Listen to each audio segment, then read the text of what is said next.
Uşaqlar, hər vaxtınız xeyir. Biz bugün əvəzlik haqqında danışacağıq. 5-ci sinif proqramına əsasən. Əvəzlik əsas nitq hissələrini əvəz edən sözlərə deyilir. Baxın, əsas nitq hissələrini əvəz edən. Yəni bəzən suallarda düşür ki, bütün nitq hissələrini əvəz edən sözlər əvəzlik deyilir. Bütün nitq hissələrini yox. Axı biz nitq hissələrini keçəndə dedik, əsas və köməkçi nitq hissələrinə bölünür. Və bu əvəzlik də yalnız əsas nitq hissələrini əvəz edir. Əsas nitq hissələrini əvəz edən sözlərə deyə əvəzlik deyir. Əvəzlik hansı nitq hissəsini əvəz edirsə, o nitq hissəsinin xüsusiyyətlərini daşıyacaq. İndi keçirik əvəzlik haqqında 2 məlumat da burada verim, sonra keçək əvəzliyin qurucu növlərinə. Bir də əvəzliyin özünə məxsus qrammatik şəkilçisi yoxdur və əvəz etdiyi nitq hissəsinin bütün xüsusiyyətlərini daşıya bilmir. Yəni bəzi xüsusiyyətlərini daşıyır, amma bütün xüsusiyyətlərini daşımaq qabiliyyəti yoxdur. Əvəzliyin quruluş növlərindən danışanda 3 cür olur. Bütün əsas nitq hissələri kimi əvəzlikdə quruluş 3 cür olur. Sadə əvəzliklər kökdən ibarət olur və yaxud kök və qrammatik şəkilçisindən ibarət olur. Məsələn, mən, o, elə, belə, həmin və s. öz və s. Bunlar nədir? Görürsünüz, kökdən ibarət olduğuna görə sadə deyirik. Düzəltmə. Düzəltmə əvəzliklər kök və şəkilçidən ibarət olur. Kök və leksik şəkilçidən daha doğrusu. Məsələn, kimsə, nəsə, sonra neçənci,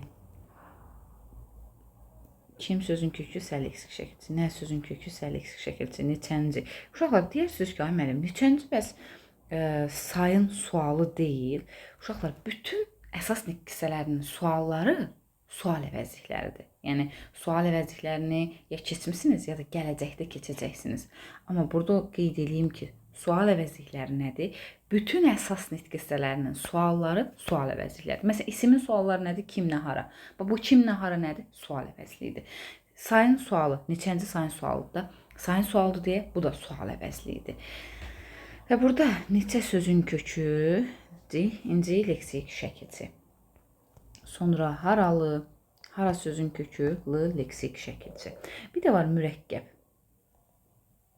Mürəkkəb əvəzliklər kökdən, 2 sadə kökdən ibarət olur da. Yəni 2 dənə kökdən. Sadə yox, 2 kökdən deyək. Heç kim, heç nə, filan kəs və s. Bunlar nədir? Bunlar da mürəkkəb əvəzliklərdir. Uşaqlar, baxın, burada bir də nəsə yazdım. Kimsə yazdım. Bu şəkildə yazılanda, bu formada yazılanda sözün kökü kim, sə leksik şəkilçidir. Sözün kökü nə, sə leksik şəkilçidir. Amma bu variantda yazılsa, kim isə və nə isə, bu formada yazılanda, yəni ayrı yazılanda biz bunlara artıq mürəkkəb əvəzliklər deyəcəyik. Mürəkkəb əvəzliklər. İndi keçirik əvəzliyin məna növlərinə. Əvəzliyin mənaca 5 növü var. Birincisi şəxs əvəzlikləridir. Şəxs əvəzlikləri hansılar idi? Mən, sən, belə deyə yazaq, daha rahat olsun. Mən, sən, o. Birinci şəxsin təki mən, cəmi biz. İkinci şəxsin təki sən, cəmi siz. Üçüncü şəxsin təki o, cəmi onlar. Deməli, bunlara nə deyirik? Şəxs əvəzlikləri deyirik. Bunlar şəxs əvəzlikləridir. Şəxs əvəzlikləri ismin yerində işlənəcək. Kim nə suallarına cavab verəcək? Hara sualı yoxdur burada. Kim nə sualına cavab verəcək? Kim nə? Deməli, şəxs əvəzlikləri ismin yerində işləndi. Şəxs anlayışı bildirdi, kim nə suallarına cavab verdi. Və şəxs əvəzliklərinə baxın, şəxs əvəzlikləri quruluqca yalnız sadə olur. Görürsünüz, bunların içərisində nə düzəltməsi var, nə mürəkkəb var. Hamısı oldu sadə. Quruluşlarını da bildik, hamısı oldu sadə və kəmiyyətinə görə tək olurlar, cəm olurlar. Görürsünüz, burada tək əvəzliklərdir dairəyə aldıqlarım, burada isə cəm əvəzliklərdir. Yəni, kəmiyyətcə 2 cür olur, tək və cəm şəklində işlənirlər. Bu əvəzliklər haqqında, yəni şəxs əvəzlikləri haqqında hələ ki, bu qədər bilsəniz kifayətdir. Qalan məsələləri sonra danışarıq. Sonra keçirik işarə əvəzliklərinə. Bəs işarə əvəzlikləri hansılardır? İşarə əvəzlikləri o, bu, elə, belə, həmin. O, bu, elə, belə, həmin əvəzlikləridir. Və bu əvəzliklər sifət əvəz eləyir. İşarə məqsədi ilə işlədilir. Görürsünüz, adından da göründüyü kimi işarə. İşarə əvəzlikləri deyirik. İşarə əvəzlikləri nə məqsədlə işlədilir? İşarə məqsədi ilə. Və bunlara nə deyirik? İşarə əvəzlikləri. İşarə əvəzlikləri hansı suallara cavab verir? Necə? Nə cür? Hansı? İşarə əvəzlikləri necə? Nə cür? Hansı? Hansı sualına cavab verir. Bəs bu işarə əvəzlikləri nəyə əvəz edir? Sifət əvəz edərək bu suallara cavab verir. Görürsünüz, həm də sifətli sualda bu suallar. Sifət əvəz edir, bu suallara cavab verir. Və işarə əvəzliklərində görürsünüz, hər biri sadədir. Sadə olurlar. Hər biri quruluşuna görə sadə əvəzliklər olur. Sonra işarə əvəzliklərində vergülün işlədilməsi məsələsi var. Bu haqda ayrıca videomuz var. Əgər lazım olsa həmin videodan da istifadə edəcəyik. Sonra işarə əvəzliklərindən əlavə bu gün əsas məsələ nəyə keçirik? Qeyri-müəyyən əvəzliklərini keçəcəyik və qeyri-müəyyən əvəzliklərindən də əlavə təyin əvəzlikləri keçəcəyik. Qeyri-müəyyən əvəzliklər hansılardır? Qeyri-müəyyən əvəzliklər ismin yerində işlənirlər. Baxın. Qeyri-müəyyən əvəzliklər ismin yerində işlənir və qeyri-müəyyən şəxsi və yaxud əşyanı bildirir. Qeyri-müəyyən şəxsi, əşyanı bildirən əvəzliklərə deyilir. Qeyri-müəyyən əvəzliklərə nümunə kimi göstərəcəyik.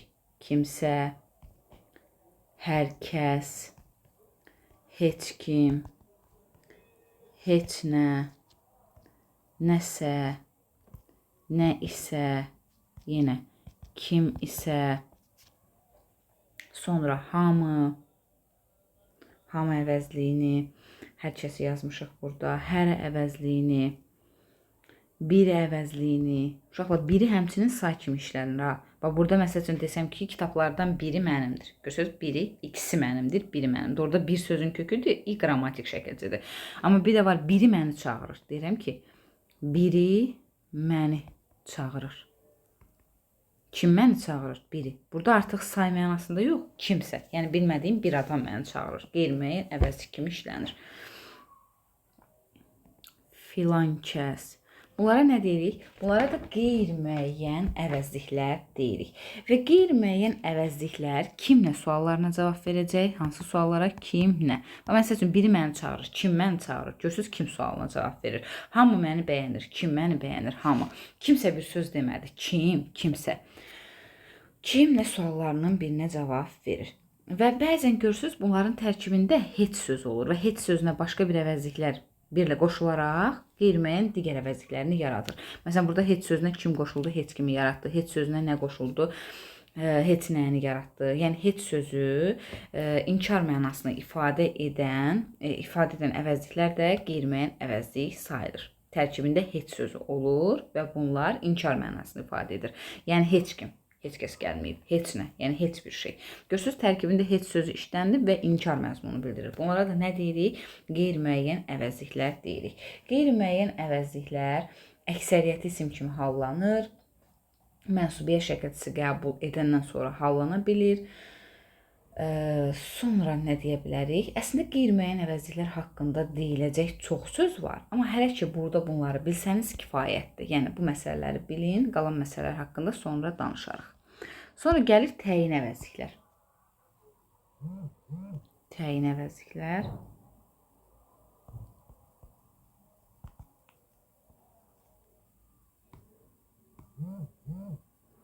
Bir dəqiqə. Təyini əvəzliklər. Təyin əvəzliklər hansılardır? Nəyə deyilir? Əşyanı ümumi şəkildə müəyyən etmək üçün işlədilən əvəzliklərə təyin əvəzliklər deyilir. Məsələn, hərdir, özdür, bütündür, sonra filandır. Hər, öz, bütün, filan. Bir də eyni sözünü də burada deyəcəm. 5-ci sinif dərsində yoxdur, amma eyni sözü də nədir? Təyini əvəzliklərdir. Həmçinin burada cümlə. Çox kitablarda, vəsaitlərdə bu haqda məlumat vermirlər. Yəni, cümlə sözünün təyin əvəzlik kimi. Amma gələcəkdə sizə lazım olacaq. Yəni, cümlə sözüdür, eyni sözüdür. Bunlar da təyin əvəzliklər kimi işlənirlər. Amma sizə hələlik lazım olan əsas məsələ hansıdır? Hərdir, özdür, bütündür, filandır. Yəni, bunları təyin əvəzliklər kimi 5-ci sinif dərsində qeyd edirlər. Təyin əvəzliklər dedik necə, bir də hansı? Hansı suallarına cavab verirlər? Əşyanı ümumi şəkildə müəyyən etmək üçün, ümumi şəkildə təyin etmək üçün istifadə olunan əvəzliklərdir. Və burada öz təyin əvəzliyi haqqında bir məsələni diqqətinizə çatdırım. Bu öz təyin əvəzliyi özündən sonra gələn sözü həmişə mənsubiyyət şəkilçisi ilə işlədir. Yəni deyir ki, məndən sonra hansısa bir sözü versəniz, onu mənsubiyyət şəkilçisi ilə verin. Məsələn, öz bağımız. Bağımız. Görürsüz, bağ sözün köküdür. Imız. Imız birinci şəxsin cəminin mənsubiyyətidir, qrammatik şəkilçi. Yəni bu öz əvəzliyidir. Məndən sonra mənsubiyyət şəkilçisi söz verməlisən. Və yaxud öz bağı. Baxın, bağ sözün kökü yenə üçüncü şəxsin təkinin mənsubiyyəti. Özün bir özəlliyi var ki, o öz təyin əvəzliyini yenə qeyd edirəm. Bir xüsusiyyəti var ki, deyir məndən sonra gələn sözü mənsubiyyət şəkilçisi ilə ver. Başqa da heç nə demir. Və təyini əvəzliklərdən, əslində yenə təyin əvəzliklərindən də deyiləcək çox məqamlar var. Sadəcə bu qədər bilsəniz kifayətdir. Bir də burada yadda saxlayın ki, hər təyin əvəzlikləri və bir də bütün təyin əvəzliyi. Hər, bir də bütün. Bax, bu iki təyin əvəzlik var. Bunlar morfoloji dəyişikliyə məruz qalmır. Morfoloji dəyişikliyə məruz qalmır nə deməkdir müəllim? Morfoloji dəyişikliyə məruz qalmır o deməkdir ki, yəni qrammatik şəkilçi qəbul etmir. Heç bir qrammatik şəkilçini qəbul eləmirlər. Heç bir. Ona görə də morfoloji dəyişikliyə məruz qalmırlar.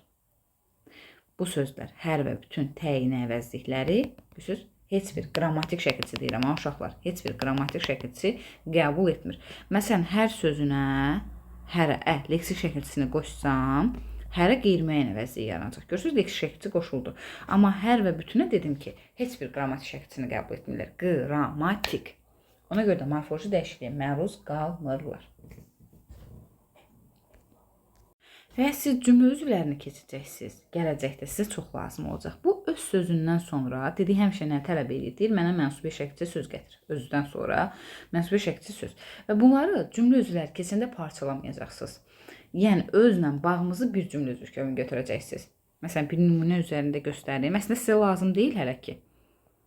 Sadəcə deyirəm. Bağımız hələ ki lazım deyil. Öz bağımız gözəldir. Nədir? Gözəldir. Bax, xəbər, bu xəbərin işarəsidir, xəbər. Gözəl olan nədir uşaqlar? Öz bağımız. Görürsünüz, bütövlükdə bir suala cavab verdi. Öz bağımız nədir? Gözəl olan nədir? Öz bağımız. Bütövlükdə bir suala cavab verdi. Yəni da özə ayrı, bağımıza ayrı sual vermirik.